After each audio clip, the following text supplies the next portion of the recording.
Um, okay, so we're here. Hi, it's Kim with Guide to the Good, and this is the next episode of Looks Like Social Enterprise, the live stream series that social enterprise in Newfoundland and Labrador. My co-host is Nicole Dawe. So yeah, Nicole is the executive director of the Community Foundation of Newfoundland and Labrador and the maker of Great Things Happening. And we have two and a bit wonderful guests today. We have Joan Cranston, which just wave, Joni, so they know you're there. Yeah. And Joni is the community broker with the GNP Community Place in Choix on the Great Northern Peninsula, which I love saying. And we have another special guest, Andy Hornsell, who's a social enterprise consultant who has been part of the GNP Community Place plan. So, Nicole, tell us what we're doing today, sister. There you go. Give Kim a second to breathe. No, we triumph over the technical gremlins. Yeah, so thank you, Kim. Thank you for hosting. Really grateful for Guide to the Good for sharing your social enterprise skills in marketing and communications with all of the investment readiness program folks. This throughout this year, this is our 7th, I think, one of these where we've gotten to feature the amazing folks who were funded through the Investment Readiness Program. For those who may not know, the Investment Readiness Program was funded by the Government of Canada to support charities and nonprofits and social enterprises in developing their earned revenue and also their capacity for future social finance investment. So in Newfoundland and Labrador, we have the great pleasure of facilitating the granting for that program and had 9 organizations that came through there with a little more than $330,000 of funding. So one of those was the GNP Community Place. So before we talk about the project that you were funded, I'd love for you to share a little bit more about GNP Community Place, Joni, if you don't mind. Okay. The GNP Community Place is located in the beautiful town of Choix. We are adaptively reusing a heritage building and with a beautiful view of the harbor. And the purpose is to have space for a community health center, accessible community health services like physiotherapy, massage therapy, foot care, acupuncture, and hopefully getting more.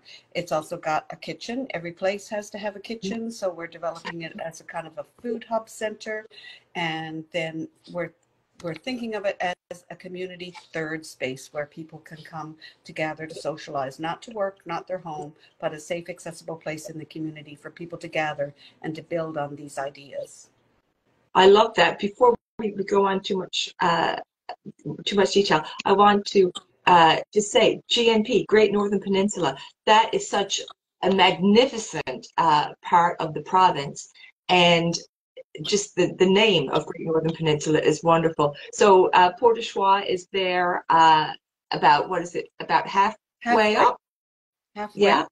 So it's perfect. And we have, this project is based on a social enterprise in Norris Point, which is kind of at the bottom of the Northern Peninsula in Grossmorn Park. Then we have this space in the middle. We have now a little kind of satellite. Bird Cove is a little satellite. And we have partners from Snantney, which is at the tip. And we're hoping to develop some initiatives there as well so that we could have this whole peninsula covered and revolutionize how people think about healthcare. Oh, Awesome.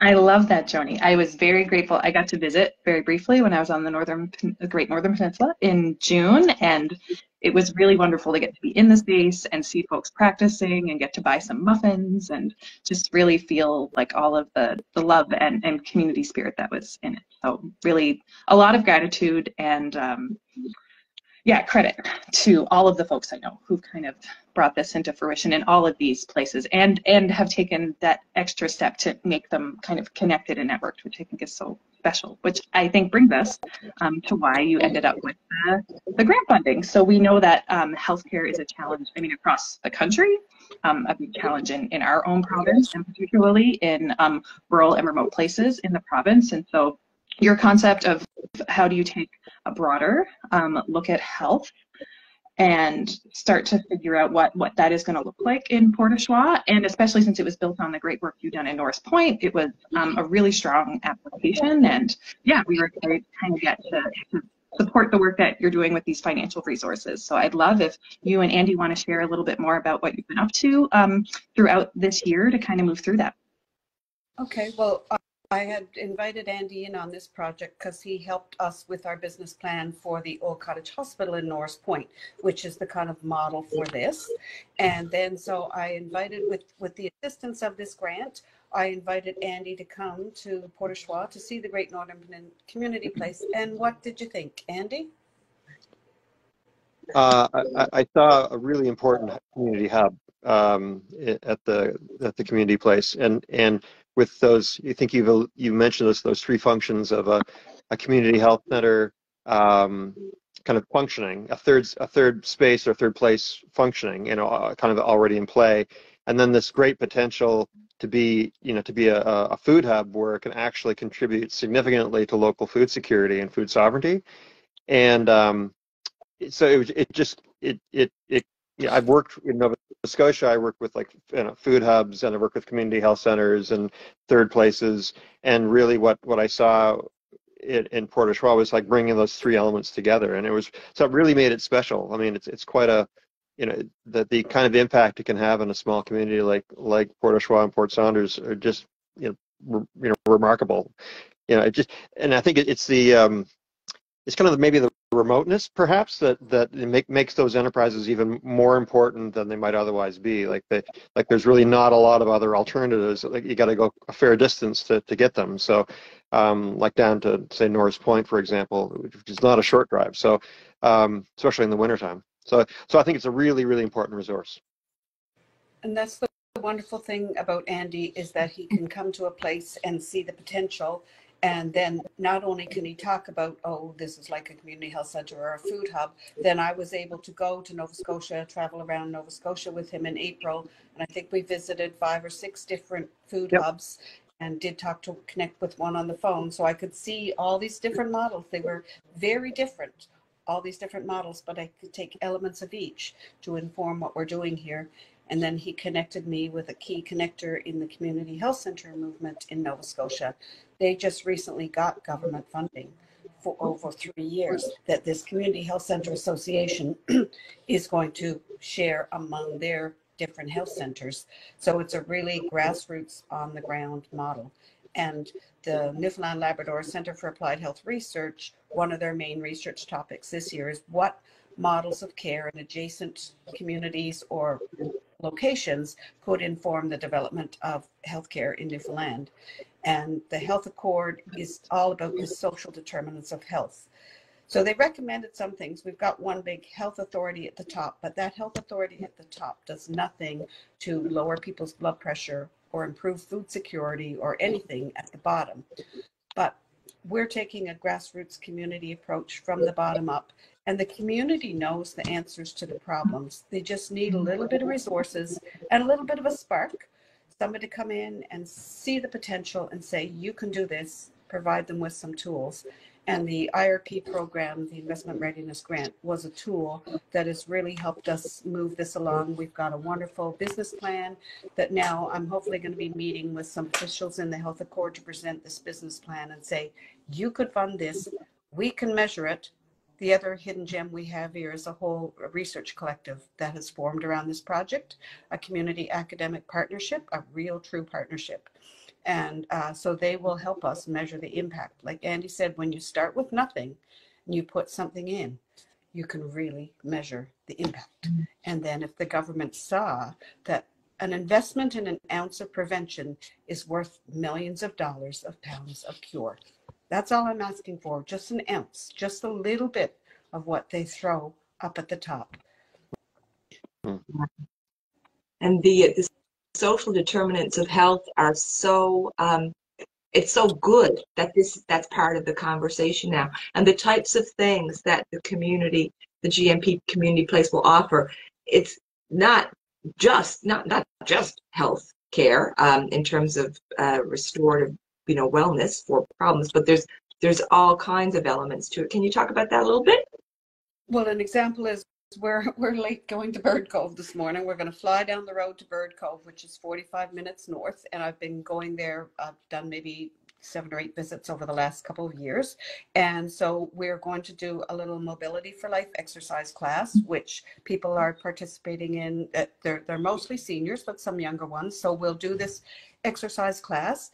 We're bringing them a healthy lunch, not loaded with salt, not loaded with sugar. It's a really healthy veggie chili and a blueberry crisp and some corn muffins made with heritage flours, which are low gluten. So we're actually feeding them real healthy food because it's really difficult to access healthy food here. And then we're going to continue with our community-based research project. They've been measuring their blood pressures, oxygen levels, and grip strengths since last fall. Wow. And we're showing when they track it, it goes down. They tell us we've prevented 2 strokes. And yeah, this is little stuff on the ground. And then we're also doing an age-friendly community survey for Port au Choix and for Bird Cove. So Karen, my technical genius, Karen Sims, my community development assistant, we've got this survey which is going to ask them what is going to make your community more age-friendly, from young families, education, young kids, right up through to seniors. And this empowers them because they're finding out what is good in their community, what are some of the issues, and we're asking them to propose some solutions. And we've got a few suggestions. So we are really bringing them in to say, what are the issues and what can we do to make it better? We can't do everything, but if we do something small, we can build on that. So that's kind of an example of the strength of this model, but it cannot survive on me. I'm actually a physiotherapist. And so I take time away from my practice to do all this other stuff. But now at least I have someone like Karen that I can bring in. I have a really strong board of directors who can help support this work. And then if we got some investment from government for permanent human resources, as well as some renovations, I think we could really show that this model can really change the way that we offer healthcare and really create health at the ground level. So we'll need less, emergency room. We'll avoid emergency room overcrowding. So the message is that we all have a role to play. Certainly, the province and government do, but community has a role to play, which is being playing its hand very well with your investment of time and resources. So that's wonderful. And I think that one of the things that is really important to you and to the GNP Community Place, philosophy is to think a little differently about healthcare. How do we be healthy? How do we have thriving communities? Do you have any sort of thoughts you want to share about that, Joni? Yeah, health really begins at the community level. Health does not come or is not created by a health authority that manages a huge ship like the Titanic. But health happens at the community level, and the community health center model enables that. They can turn on a dime. This is a new need. We have resources. We can address that need. Now that need has changed. We can address this other need. And there's a whole thing in health research now, learning health and social systems. That's what we are. We see a problem, we address it, we see what happens, we alter our solutions. We can do this on the ground, but it has to happen on the ground, building on the strengths that exist in the community. For a while, the government started calling it the Northern Peninsula, and people on the peninsula said, no, it's not the Northern Peninsula, which is remote and not worth investing in. It is the Great Northern Peninsula. These people are incredibly strong and resilient, and they are worthy of an investment. And if we get investment, the right investment, we can really make this work. That is amazing. What a wonderful, wonderful initiative. It's so good to hear. And the pride and the energy and the hope, awesome. Let's do this.